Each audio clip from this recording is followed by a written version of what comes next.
হায় রে জাতি নূরের ফুল, ওরে যার সিলায় আদম হাওয়ার দোয়া হয় কবুল রে জাতি নূরের ফুল।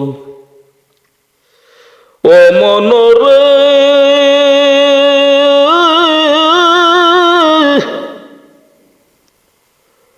ওরে মাটির কান মূর্তি বানাইয়া তার ভিতরে রুহু দিয়া কি খেলা খেলাইলো আমার আল্লাহ ফরওয়ার। হায় রে জাতি নূরের ফুল, যার সিলায় আদম হাওয়ার দোয়া হই কবুল রে জাতি নূরের ফুল।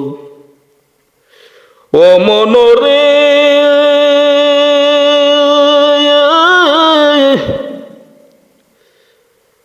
ওরে জাতি নূরের জ্যোতি দিয়া নূর মোহাম্মদ বানাইয়া কি খেলা খেলিল আমার আল্লাহ পাক রব্বুল রে জাতি নূরের ফুল। ঠিক নেই? ও মনরে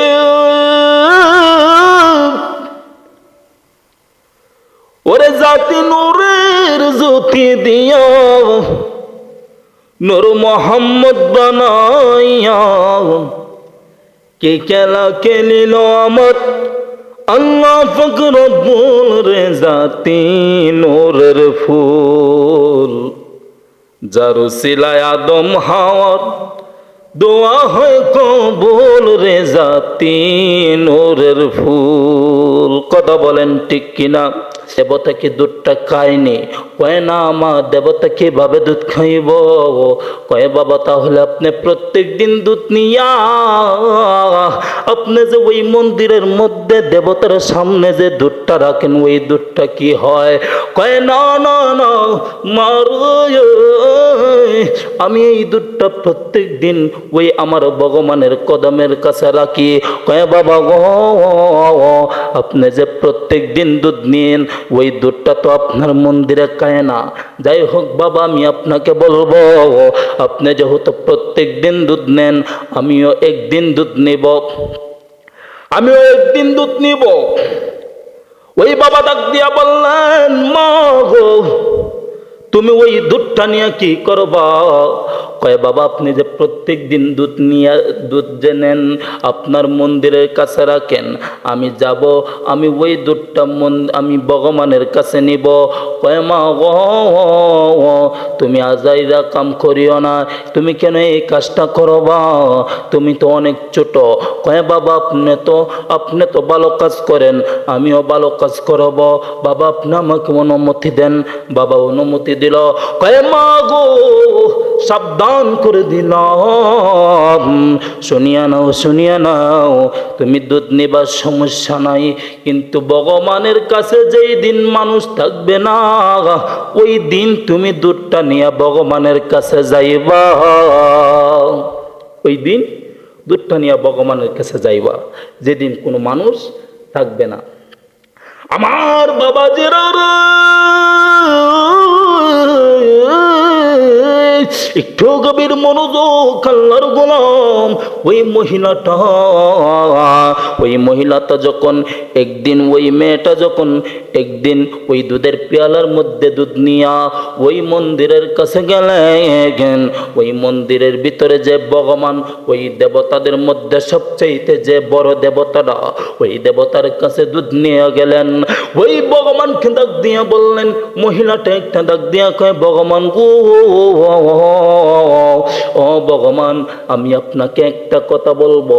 ওই কথাটা হলো, ভগবান গো আমি আপনার জন্য দুধ আনছি, আপনি এই মুহূর্তে দুধটা খেয়ে নেন, আমি আপনার জন্য দুধটা আনলাম। আচ্ছা আপনাদের কাছে আমার একটা প্রশ্ন, ওই মহিলা তো যতই বলুক না কেন ওই দেবতা কি দুধ খাওয়ার কোনো ক্ষমতা আছে? কোনো ক্ষমতা নাই। কিভাবে ক্ষমতা থাকবো? তার ভিতরে তো কোনো রুহ নাই, ঠিক কিনা বাবা? তার ভিতরে কোনো রুহ নাই, তার ভিতরে কোনো রুহ নাই। সে তো, তার ভিতরে কোনো এই জীবন নাই, কোনো জান নাই। সে দেবতা মাটির তৈরি, সে কিভাবে ওই দুধটা পান করব? ওই মেয়েটা ডাক দিয়া কয়, আরে ভগবান, আপনি দুধটা কেনেন। আমি যে আপনাকে বারবার বলতাছি, আপনি কি শুনেন না? আপনি এই দুধটা এই মুহূর্তে কেনেন। ভগবানের কোনো রাও শব্দ নাই, কোনো রাও শব্দ নাই, রাও শব্দ নাই। ওই মহিলাটা ডাক দিয়া কয়, ভগবান ও ভগবান গো, আপনি যদি এই মুহূর্তে দুধটা না খান, আপনি যদি এই মুহূর্তে দুধটা না খান, আমি আপনার সামনে আত্মহত্যা করব। আমি আপনার সামনে আত্মহত্যা করব। ওই মহিলাটা ডাক দিয়া বললেন, রে ভগবান, আপনি যদি এই মুহূর্তে দুধটা না পান করেন, আমি আপনার সামনে আত্মহত্যা করব। এ বাবারা, আত্মহত্যা মহাপাপ, ঠিক কিনা? আত্মহত্যা হলো মহাপাপ। হে আমার বন্ধু, ওই মহিলাটা ডাক দিয়া বললেন, ভগবান, আপনি যদি দুধটা পান না করেন, আমি আপনার সামনে আত্মহত্যা করব। ওই মহিলাটা ডাক দিয়া বললেন, ভগবান, আপনি এই মুহূর্তে দুধটা খেয়ে নেন। ভগবানের কোনো রাও শব্দ নাই, রাও শব্দ নাই। এবার মহিলাটা কি করলেন? একটা পাথরের মধ্যে ওই মহিলার কপালটা লাগাইয়া, মাথাটা লাগাইয়া নিজে আত্মহত্যা করতেছে। নিজে ব্যথা অনুভব করতেছে, নিজে আত্মহত্যা করার চেষ্টা করতেছে। ওই মহিলাটা একটা ওই ইটের খনার সাথে লাগাইয়া নিজে গায়ের উপরে নিজে আত্মহত্যা করতেছে। রক্ত রঞ্জিত হচ্ছে। বাবা গো, ওই মহিলাটা যখন এভাবে রক্ত রঞ্জিত করার পর হঠাৎ করে দেখা যায় ওই মন্দিরের সামনে দরওয়াজা, ওই দরওয়াজা দিয়া রক্ত যখন গড়গড় কইরা জমিনে পড়তাছে, জমিনে পড়ার সাথে সাথে হঠাৎ করে ওই রাস্তা দিয়া একজন মানুষ আগমন করতেছে। উনি হলেন খাজা মঈনুদ্দিন চিশতি। উনি হলেন খাজা মঈনুদ্দিন। খাজা মঈনুদ্দিন বাবা যখন দেখলেন ওই রাস্তা দিয়া রক্ত কোথায় থেকে আসতেছে, এই রক্ত দেখে দেখে মন্দিরের দরওয়াজার সামনে এবার মন্দিরের ভিতরে প্রবেশ করলেন। মন্দিরের ভিতরে প্রবেশ করিয়া দেখতেছে একটা মহিলা, ওই মহিলাটা নিজে আত্মহত্যা করতেছে। ওই খাজা বাবা ওই দরজা দিয়ে প্রবেশ করলেন। ওই দরওয়াজা দিয়ে যখন প্রবেশ করলেন, প্রবেশ করার সাথে সাথে ওই খাজা বাবা ডাক দিয়ে বললেন, মহিলা, ও মহিলা গো, তুমি কেন এভাবে নিজে আত্মহত্যা করতেছ, নিজের গায়ে জুলুম করতেছ কেন? কারণ কি? ওই মহিলাটা ডাক দিয়া কয়, বাবা গো, আপনাকে তো চিনলাম না, আপনি এখান থেকে চলে যান। এটা হলো আমি আর আমার ভগবানের খেলা। ওই খাজা বাবা ডাক দিয়া বললেন, মহিলা, ও মহিলা, তোমার সমস্যাটা কি? তুমি খুলে বলো। ওই মহিলাটা ডাক দিয়া বললেন, ও বাবা, আমি দুধটা নিয়ে আসলাম, আমি আমার ভগবানকে খাওয়ার জন্য, ভগবানকে খাওয়াবো। ওই আমার খাজা বাবা কথাগুলো শুনতাছে। ওই মহিলাটা ডাক দিয়া বললেন, বাবা গো, একবার যখন বললাম ওই ভগবানের কোনো রাও শব্দ নাই, দুইবার যখন বললাম কোনো রাও শব্দ নাই, যখন আমি তিনবার কালা বললাম, আরে ভগবান, যদি এই মুহূর্তে আপনি আমার এই দুধের পেয়ালা থেকে যদি দুধটা পান না করেন, আমি আপনার সামনে আত্মহত্যা করব। আমি আপনার সামনে আত্মহত্যা করব। আরে বন্ধু, মজার একটা ঘটনা, অনেকে আমার দেশের মুসলমান আল্লাহর ওলিদের কেরামত বিশ্বাস করে না, শুধু তাদের উদ্দেশ্যে বলে যায় এই দেশের মধ্যে যদি আল্লাহর রাসূল আল্লাহর ওলিদের কদম যদি না পড়তো এখন পর্যন্ত আপনি আমি ইহুদিদের খ্রিস্টানের পরিণত হয়ে থাকলাম হইলে। কারণ এই দেশের মধ্যে কোন নবী রাসূলের কদম পড়ে নাই। ও বন্ধুগণ, একটু গভীর মনোযোগ। ওই মহিলাটা ডাক দিয়া বললেন, বাবা গো, আমি যখন ওই দুধটা আনলাম, ওই দুধটা আনার সাথে সাথে আমি ডাক দিয়া বললাম, ভগবান দুধটা খেয়ে নেন। ভগবানের আমার কোনো রাও শব্দ করে না, কোনো কথার জবাব দেয় না। খাজা বাবা ডাক দিয়া বললেন, এরে মহিলা, এরে পাগল মহিলা, তুমি শুনিয়া নাও, শুনিয়া নাও, তোমার এই ভগবানকে আমি নিজে দুধ খাওয়াইব, আমি নিজে দুধ খাওয়াইব। খাজা বাবা এবার কি করলেন, মহিলাটাকে ডাক দিয়া বললেন, মহিলা গো, ও মা, শোনো শোনো, তুমি আর নিজে আত্মহত্যা কইরো না। আত্মহত্যা করা হলো মহাপাপ। রে মহিলা, ও মহিলা গো, শুনে নাও, শুনে নাও, তোমার এই ভগবানকে আমি নিজে দুধ পান করাইব। কিভাবে করাইলেন? খাজা বাবা এবার কি করলেন, এই খাজা বাবাকে এবার খাজা বাবা যখন দেবতাকে বললেন, এরে দেবতা, শুনিয়া নাও, শুনিয়া নাও, তুমি এই মুহূর্তে দুধটা পান করবা, তুমি এই মুহূর্তে দুধটা খেয়ে নিবা, কারণ তুমি এই মুহূর্তে দুধটা খেয়ে নাও। খাজা বাবা যেই মাত্র ইশারা করিয়া খাজা বাবা দেবতার কানের মধ্যে যখন ধরলো, ওই দেবতা নিজে ওই খান ধরার সাথে সাথে খাজা বাবা যখন খানের মধ্যে ধরলো, কানে ধরতে দেরি হয়েছে, আর ওই দেবতা নিজে নিজে দুধ পান করতে দেরি হয় না। সুবহানাল্লাহ। ওই খাজা বাবা রহমাতুল্লাহ আলাইহি যখন দেবতার খানের মধ্যে ধরলেন, দেবতার খানের মধ্যে ধরতে দেরি হয়, দেবতাটা দুধ পান করতে দেরি হয় নাই। মহিলাটা এবার আনন্দ হলো, মহিলাটা এবার খুশি হয়ে গেল। মহিলা এবার কি করলেন, আমার কাজ আমি শেষ করলাম। মহিলাটা এবার যখন বাড়িতে চলে গেলেন, বাড়িতে যাওয়ার পর ওই গ্রামের মানুষগুলা যখন দেখতেছে, গ্রামের মানুষগুলা ওই পণ্ডিত মশাইকে ডাক দিয়া বললেন, আরে পণ্ডিত মশাই, আপনার মেয়ে তো গ্রামের মান ইজ্জত রাখলো না, কোনো সম্মান রাখলো না, আপনার মেয়ের ইজ্জতের উপরে কে আঘাত করলো? ওই মহিলাটা ডাক দিয়া বললেন, বাবা গো,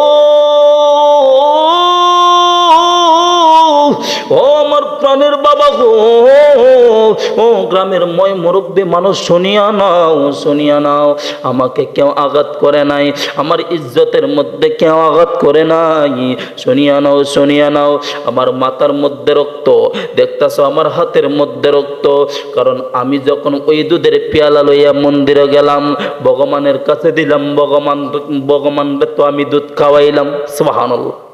ভগবানকে আমি দুধ খাওয়াইলাম। গ্রামের মানুষগুলো মকসরি করতেছে, টিটকারি করতেছে, হয়তো পণ্ডিতের কন্যার মেয়ের মাথাটা মনে হয়ে গেছে গা। মন্দিরের মধ্যে যে ভগবান, ওই ভগবানকে কিভাবে দুধ খাওয়াইলো? মেয়েটা মনে হয় পাগল হইছে।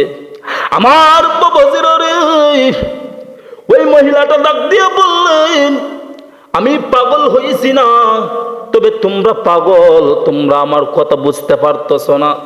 তোমাদের কি বিশ্বাস হয় নাই? তোমাদের কি বিশ্বাস হয় নাই? কয় না বিশ্বাস হয় না। পরের দিন সকালবেলা যখন আবার গ্রামের মানুষগুলা একত্রিত হইয়া ওই মহিলার সাথে যখন প্রকাশ্যে দিনের বেলা যখন ওই মন্দিরের মধ্যে দুধ লইয়া গেল, আমার বাবাজিরা ওই মন্দিরে যাওয়ার পর ওই দুধটা যখন মন্দিরের মধ্যে গেল, ভগবানের সামনে যখন প্রবেশ করলো, ওই ভগবানের কাছে যখন দুধের পেয়ালাটা সামনে রাখলো, ওই মহিলাটা ডাক দিয়া কই, ভগবান, ও ভগবান গো, আপনি এবার দুধটা খেয়ে নেন। গ্রামের মানুষগুলো আসছে, গতকাল যে আপনি দুধ খাইছেন কেউ বিশ্বাস করে না। ও ভগবান গো, শুনিয়ে নাও, শুনে নাও, তুমি এবার সবার সামনে দুধটা খেয়ে সবার কাছে যেন বিশ্বাস হয়, তুমি এই দুধটা সবার সামনে প্রকাশ্য পান করো। ওই একবার যখন বলল, ওই মহিলার কথা শুনে নাই।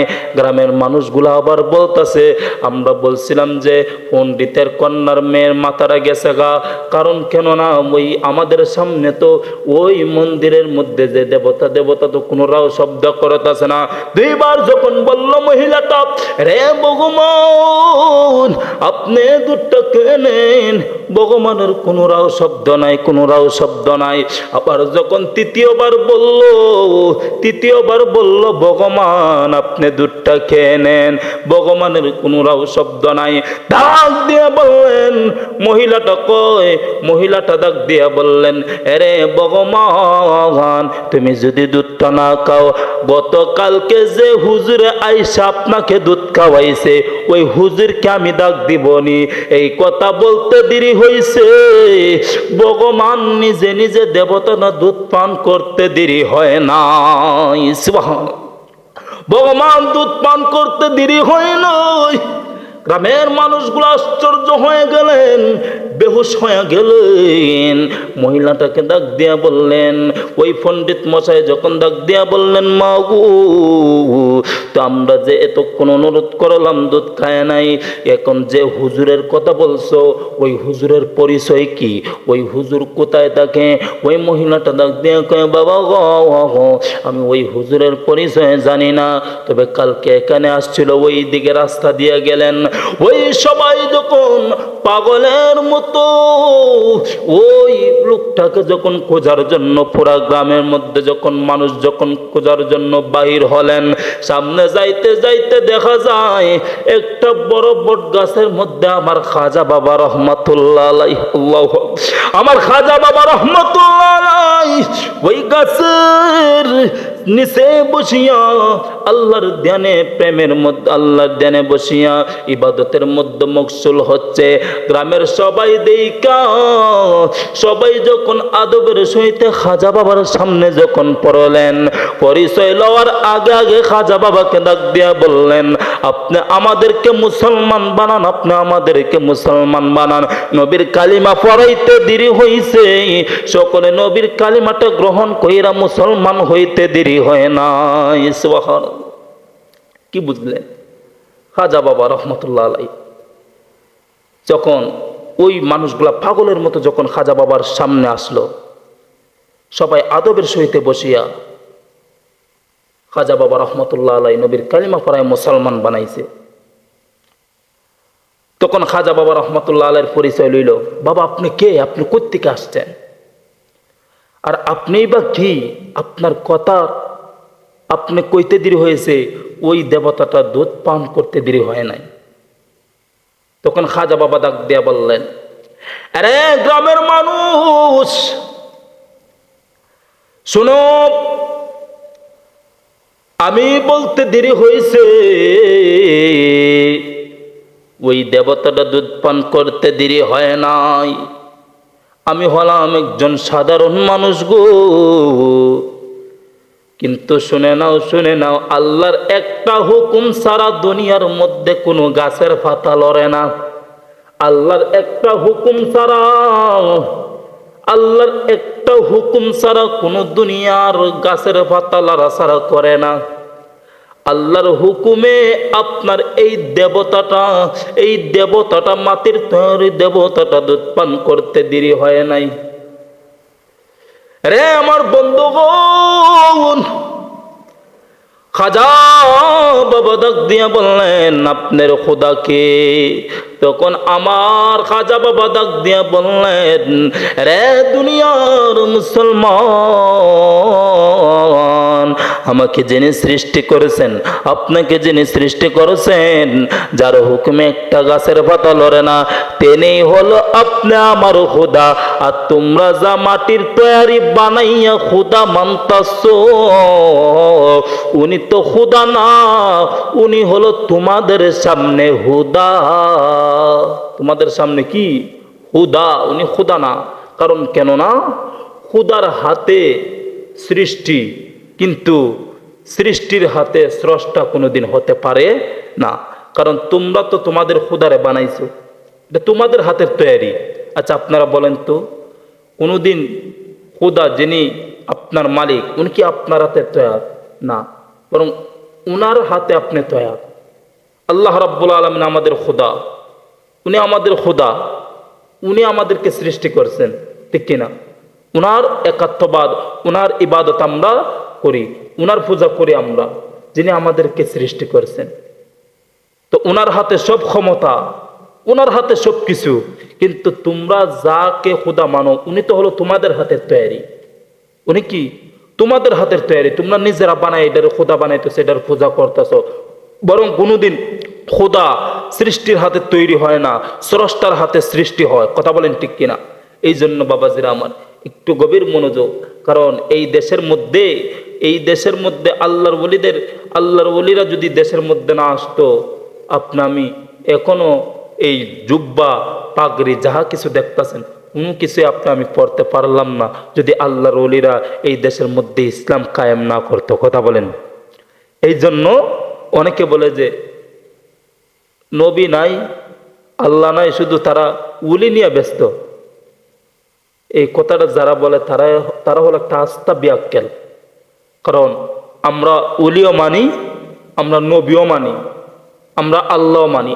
কারণ আমরা এটাই জানি, ইহদিনাস সিরাতাল মুস্তাকিম, ইহদিনাস সিরাতাল মুস্তাকিমের রাস্তা হলো ওলিদের রাস্তা, ওলিদের রাস্তা ইহদিনাস সিরাতাল মুস্তাকিমের রাস্তা। কারণ ওলিরা চলছে ইহদিনাস সিরাতাল মুস্তাকিমের রাস্তা।